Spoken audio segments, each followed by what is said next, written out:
लागल जनकपुर में मेला देखे के हमर मनवा करेला। लागल जनकपुर में मेला देखे के हमर मनवा करेला। लागल जनकपुर में मेला देखे के हमर मनवा करेला। मनवा करेला सखी मनवा करेला। मनवा करेला सखी मनवा करेला। लागल जनकपुर में मेला देखे के हमर मनवा करेला। लागल जनकपुर में मेला देखे के हमर मनवा करेला।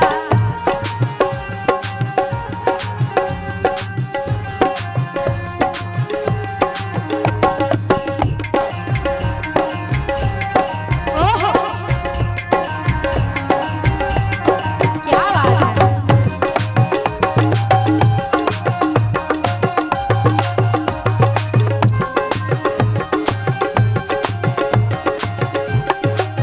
देश विदेश के राजा सब अइले।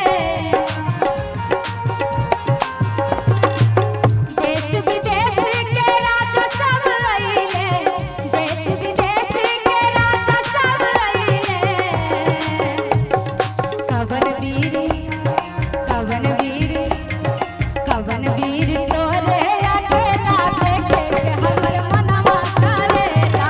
कवन वीर तोरे अकेला देखे के हमर मनवा करेला। गौर से सुनबे। देश विदेश के राजा सब धनुष के तरफ ले लेकिन सीता जी के सखी सबके दिल में आशा छे कि एहन कोन वीर छे जे धनुष के सिर्फ धनुष के उठा के अकेला तोड़ते कहि छथिन।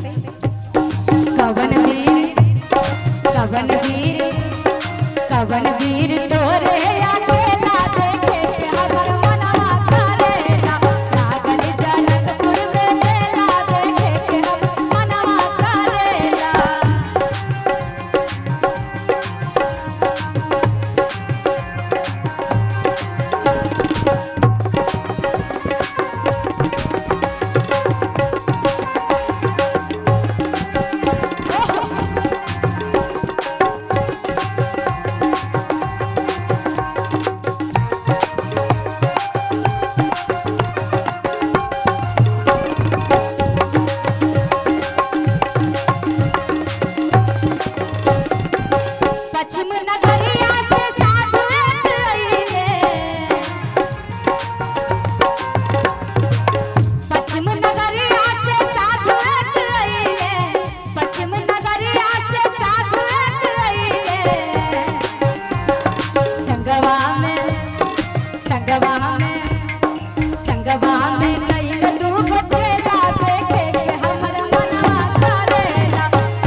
चल सखी